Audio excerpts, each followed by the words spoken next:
पूज्याय राघवेन्द्राय सत्यधर्मरथाय च भजतां कल्पवृक्षाय नमतां कामधेनुवे कल्याणाद्भुतगात्राय कामिदार्थप्रदायिने श्रीमद् वेङ्कटनाथाय श्रीनिवासाय ते नमः। कृष्णाय वासुदेवाय देवकी नंदनाय च नंदगोपकुमाराय गोविंदाय नमो नमः। ஐந்தாவது வேதம் என்று போற்றப்படும் மகாபாரதம் பார்த்து வருகிறோம். பகவான் கிருஷ்ணனின் தயவோடு மகாபாரத போரில் அனைவரையும் வென்று பாண்டவர்கள் திருதராஷ்டிரனையும் காந்தாரியையும் சமாதானப்படுத்தி ராஜ்ய பரிபாலனம் ஏற்க வேண்டும். அந்த நிலையில் தேவையற்ற ஒரு மனோ சிந்தனை தர்மராஜனுக்கு.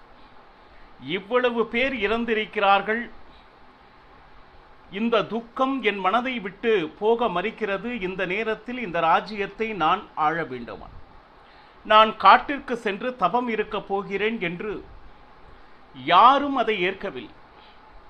அர்ஜுனன், பீமன், நகுலன், சகாதேவன், திரௌபதி, தேவஸ்தான ரிஷிகள், சாக்ஷாத் வேதவியாசர், பகவான் கிருஷ்ணன், இத்தனை பேரும் அருகில் இருந்து கொண்டு எவ்வளவோ நல்ல நல்ல உபதேசங்களை செய்தாலும் அவன் மனமானது அவ்வளவு எளிதில் மாறவில்லை. இப்பொழுது வேதவியாசர் என்னென்ன பாபங்கள் செய்தால் என்னென்ன விதமான பிராயச்சித்தம் என்று வேறு சொல்லிக் கொண்டிருக்கிறார்.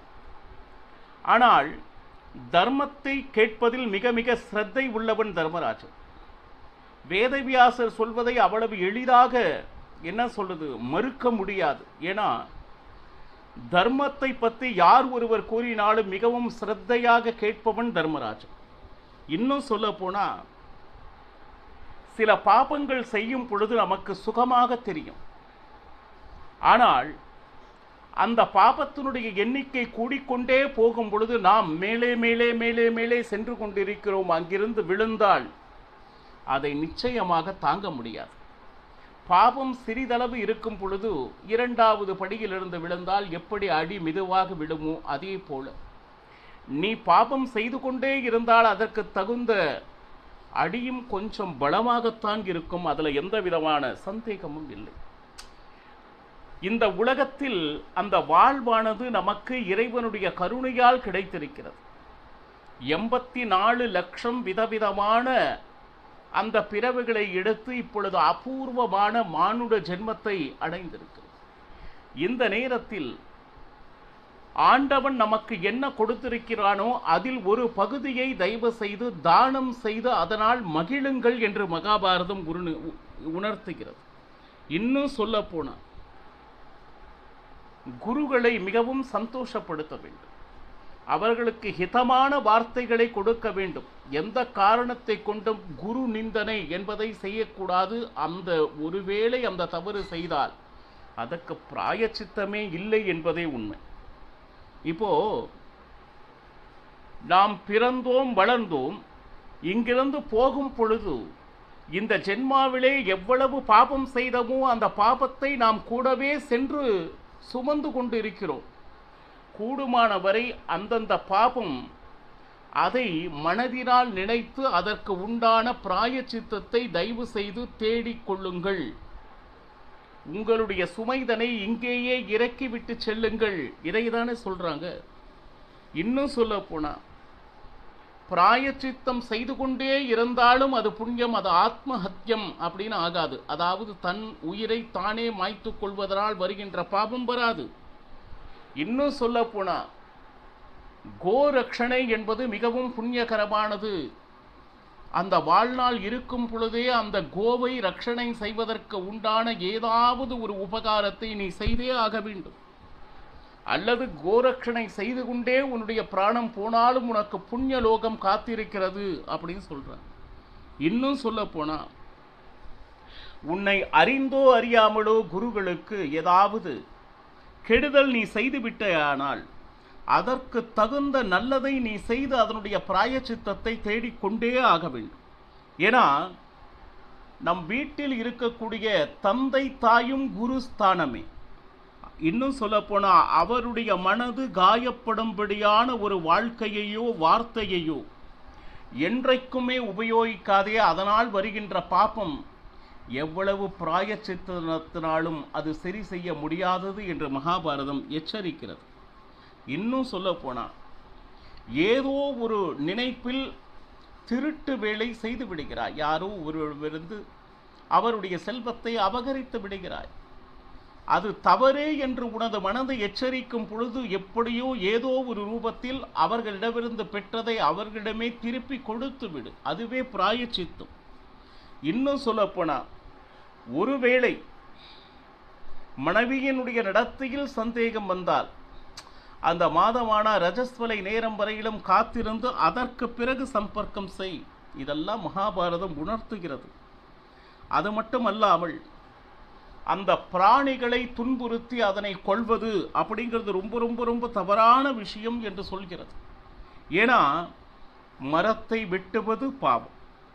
ஏன்னா இவர்களுக்கெல்லாம் எப்படின்னா ரௌரவ நரகம் அப்படின்னு ஒன்று காத்து கொண்டிருக்கிறது. நீங்கள் எந்த எந்த பிராணிகளை கொள்கிறீர்களோ அந்த பிராணிகள் அங்கு உங்களுக்கு காத்து கொண்டிருக்கும். என்னை வெட்டிய நீ வா வா வா, உனக்கு உண்டான தக்க தண்டனை நான் கொடுக்கிறேன் என்று அந்த அனைத்து பிராணிகளும் சுற்றி நின்று அதன் மூலமாக அவன் படுகின்ற வேதனை இருக்கின்றதே பாரு. 3 நாள் இந்த மாதிரி தவறு இருந்தால் உபவாசம் செய்து அந்த பிராயச்சித்தத்தினுடைய ஆரம்பத்தை செய்துவிடு. இன்னும் சொல்ல போனா, நாம் தெரிந்தோ தெரியாமலோ ஒரு தவறு செய்துவிட்டால் அதனை 4 பேரிடம் கூறு. ஆனால் நார்மலாக என்னென்னா, நாம் செய்த நல்லதை மட்டும் எல்லாரும் புகழ வேண்டும் என்கின்ற எண்ணத்தில் பெருமையாக சொல்லிக்கொண்டே இருக்கும். நான் அங்கு போனேன், அன்னதானம் கொடுத்தேன், அதனால் வருகின்ற புண்ணியத்தை நீ இழக்கிறாய். அதே சமயத்தில் நீ செய்த ஒரு தவறு, நான் அந்த மாதிரி செய்திருக்க கூடாது என்று நீ ஒப்பிகை சொன்னையானா, உன் மனது அதற்காக வருத்தப்பட்டதானால் அதுவே மிகப்பெரிய பிராயச்சித்தம் அப்படின்னு சொல்றது. நாம் என்ன பாபம் செய்தோமோ அதை 4 பேரிடம் சொல். அதனால் வருகின்ற ஒரு சமாதானம் மிகப்பெரிய பிராயச்சித்தம். காயத்ரி மந்திரத்தை தினமும் உச்சாடனம் செய்வதனால் சர்வ பாபங்களும் நாசமாகும். இதை மகாபாரதம் சொல்கிறது. நல்ல வேலைகளை கூடுமானவரை செய்து கொண்டே இரு. கெட்ட வேலை செய்ய வேண்டிய நிர்பந்தம் வந்தால் கூடுமானவரை அந்த இடத்திலிருந்து விலகிவிடு. ஏன்னா நம்மை சுற்றி இருக்கிறவர்கள் எந்த விதத்தில் வேண்டுமானாலும் நம்மை இழுத்து செல்வதற்கு வாய்ப்பு இருக்கிறது. இது நல்லது, இது கெட்டது என்று அறியும் சக்தி நம்மிடையே இருக்கிறது. இப்பொழுதெல்லாம் குழந்தைகள் வீட்டை விட்டு மிக தள்ளி இருக்கிறார்கள்.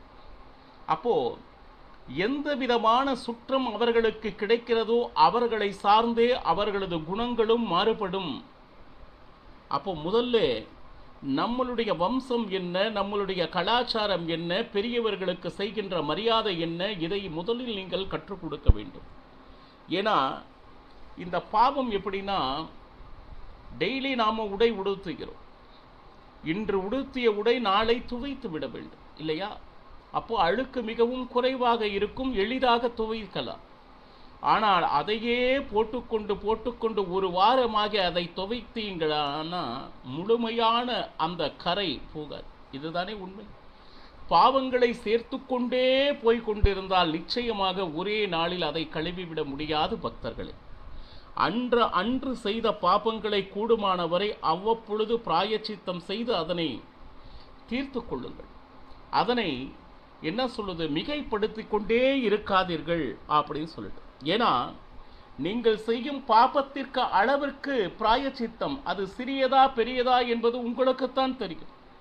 இப்போ ஒரு மருத்துவர்கிட்ட போறோம், அவருடைய பில் எப்படி இருக்கும்? உங்களுடைய நோய் சிறியதாக இருந்தால் ஏதோ எளிதாக ஒரு சிறிய பில் கொடுப்பார். ஒருவேளை அதை முத்தவிட்டு மிகப்பெரிய ஆபரேஷன் அந்த மாதிரிலாம் செய்யணும்னா அந்த பில் நிச்சயமாக பெரிதாக இருக்கும். அதே போலதான் உங்களுடைய பாபங்களும். நீங்கள் வளர விட்டு அதை அனுபவிக்க வேண்டுமென்றால் நிச்சயமாக அதனுடைய வழி அதிகமாகத்தான் இருக்கும். பாருங்க, ஏன்னா இதெல்லாம் எதுக்கு அப்படின்னா, பாபம் செய்த பின் இனியாவது நான் நல்லபடியாக வாழ வேண்டும் என்கின்ற ஆஸ்திக சிந்தனை இருப்பவர்களுக்கு இந்த மாதிரி பிராயச்சித்தம் சொல்லப்பட்டிருக்கிறது.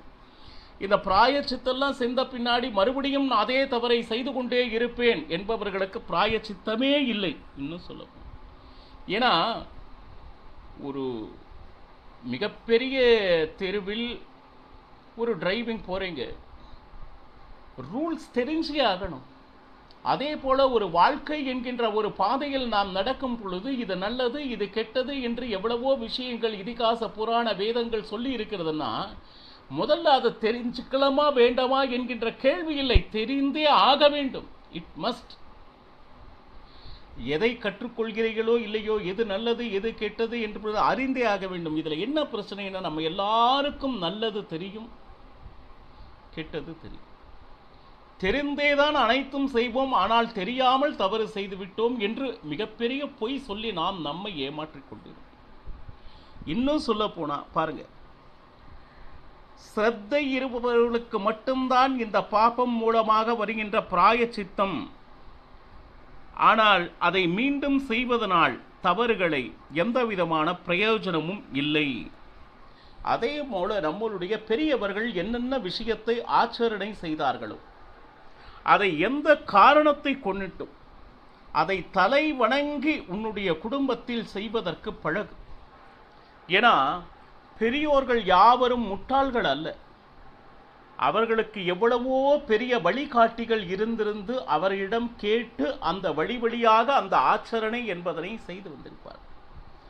அதை ஏதோ ஒரு விஞ்ஞானத்தரமான வாதத்தை முன்வைத்துக் கொண்டு இதையெல்லாம் இந்த உலகத்தில் தேவையா என்கின்ற தேவையற்ற கேள்விகளை கேட்டுக்கொண்டு, இப்பொழுது நான் ஒன்று சொல்கிறேன் பாருங்கள். ரிஷிகளும் முனிகளும் கண்டறிந்ததில் 1000ல் 1 கூட இன்றைய விஞ்ஞானிகள் தொட்டுவிட முடியாது. இதுதான் உண்மை. யாராவது இதுவரை ஒரு ஆகாசத்தை, இப்பொழுது ஒரு ஆகாயம் இருக்கிறது, இன்னொரு ஆகாயத்தை படைக்கும் திறன் உள்ள விஞ்ஞானிகள் இருக்கிறாரா? இல்லை. அன்று முதல் இன்று வரை இல்லை, என்றுமே ஒரே சூரியன் தானே, ஒரே நிலவு தானே. இன்னொரு மலைகளை படைப்பதோ அந்த மாதிரி எந்தாச்சு இருப்பதை கொண்டு அதை மாடிஃபை பண்றதுக்கு வேணா விஞ்ஞானிகள் செய்திருக்கிறார்கள். தவிர மூலம் என்பது இறைவனால் மட்டுமே உருவாக்கப்பட்டது. இதை நம்ம நல்லா புரிஞ்சுக்கணும். இன்னும் சொல்ல போனா, எப்பொழுது தர்மம் இது தவறு என்று தெரிந்து அந்த பிராயச்சித்தம் செய்யாமல் விடுவோமே ஆனால் நாம் கொலைகாரனுக்கு சமம் என்று மகாபாரதம் எச்சரிக்கிறது. நிறைய சாஸ்திரங்கள் இருக்கு. நெற்றியை வெறும் நெற்றியாக வைக்கக்கூடாது, அங்கு ஆக்ஞா சக்கரம் என்று தினசரி உங்களுடைய விரலினால் எடுத்து ஏதோ ஒன்றை அந்த அழுத்தும் பொழுது, அதாவது திலகமிடும் பொழுது அந்த ஆக்ஞா சக்கரம் வேலை செய்து அன்றைய தினம் முழுக்க உங்களுக்கு சக்தியை வழங்குகிறது. பெரியவர்கள் இவ்வளவு விஷயத்தை, ஒருவேளை அந்த நெற்றி வெறுமனே இருந்தால் உடனடியாக சூரியனை பார்க்க வேண்டும் என்பது சாஸ்திரம். இதை இன்றைய காலத்தில் சொன்னால் யாராவது ஏற்பார்களா? பாருங்க, அவ்வளவு நல்ல விஷயங்கள். ஆனால் இன்று நல்ல விஷயங்கள் கேட்பதற்கு கூட யாரும் தயாராக இல்லை. அதை அழிப்பதற்கு மிகப்பெரிய கூட்டம் காத்து கொண்டிருக்கிறது. இன்னும் சொல்ல போனா, கணவன் மனைவி என்கின்ற பெயரளவில் இன்று குடும்பம் நடந்து கொண்டிருக்கின்றது. இவர் செய்வது அவருக்கு பிடிக்கவில்லை, அவர் செய்வது இவருக்கு பிடிக்கவில்லை. ஆனால் இதற்கு பேர் குடும்பம் என்று சொல்லி வாழ்ந்து கொண்டு இருக்கிறார்கள். இன்னும் சொல்ல போனா, அந்த காலத்தில் தர்மங்கள் என்னென்ன சொல்கின்றனோ அந்த சம்பிரதாயத்தில் தினசரி ஒரு மனிதன் செய்ய வேண்டிய சில விஷயங்களை வலியுறுத்தி சொல்லி இருக்கிறது. தினசரி ஜபம் செய், அமர், உன்னுடைய கவனத்தை ஒருநிலைப்படுத்து. இது நல்ல விஷயம் தானே. உன்னை அறியாமல் அந்த ஞாபக சக்தி அப்படிங்கிறது பெருகும். அது நிச்சயமாக உன்னுடைய வாழ்க்கையின் மேன்மைக்கு நல்லபடியாக வரும். உபவாசம் 11 நாள் என்ன வேணா சாப்பிடும். ஒரு நாள் தேவையற்ற ஆகாரங்கள் சாப்பிட்டதனால் அங்கங்கு இருக்கக்கூடிய டாக்ஸிக் விஷயத்தை வெளியே எடுப்பதற்கு எந்த உபகரணமும் இல்லை பக்தர்களே. ரிஷிமுனிகள் ஏகாதசி என்று ஒன்று அன்றைய தினம் நீங்கள் சாப்பிடாமல் இருந்தால் ஜீரண சக்தி எதுவுமே நம்ம உள்ள போடல. அப்ப தேவையில்லாத ஏதாவது விஷயங்கள் இருந்துச்சுன்னா அதை அரித்து செரிப்பதற்கு ஒரு நாள் அது ஏகாதசி. இது விஞ்ஞான முறையிலாச்சு யோசனை பண்ணணும். பகவான் ஹரிதினம் என்று சொல்லி இருக்கிறார். உபவாசம் என்றால் பகவான் அருகிலே இருக்கக்கூடிய நாள் என்று சிந்திப்பது ஒரு பக்கம் இருந்தாலும், நம்மளுடைய தேக ஆரோக்கியத்தையும் மனதில் வைத்துக் கொண்டுதானே பெரியவர்கள் இவ்வளவு விஷயத்தை சொல்லி வைத்திருக்கிறார்கள். நிறைய நல்ல விஷயங்கள் எங்கு நடந்தாலும் முதலில் கேட்க பழகு. சர்வ நதி சர்வஸ்தீத்திரம் தீர்த்த சேத்திரம் போனா அங்க ஸ்நானம் செய். அது மட்டும் அல்லாமல் இந்த மாதிரி விஷயங்களை மற்றவர்கள் சொல்லி வலியுறுத்தி செய்தே ஆக வேண்டும் அப்படின்னு செய்யாத. நீனா விருப்பப்பட்டு செய்ய ஆரம்பி. நீ செய்தால் உன்னுடைய பிள்ளைகள் செய்வார்கள். நீ எதையுமே செய்யவில்லை என்றால் உன்னுடைய குடும்பமானது இந்த கலாச்சாரத்தை இழக்கத்தான் வேண்டும். அதனால மகாபாரதம் பல விஷயங்களில் நம்மை எச்சரிக்கிறது. மேலும் என்ன என்ன விஷயங்கள் என்பதனை நாளையும் பருகலாம். சர்வம் ஸ்ரீ கிருஷ்ணார்ப்பணமஸ்து. ஹரே ஸ்ரீனிவாசா.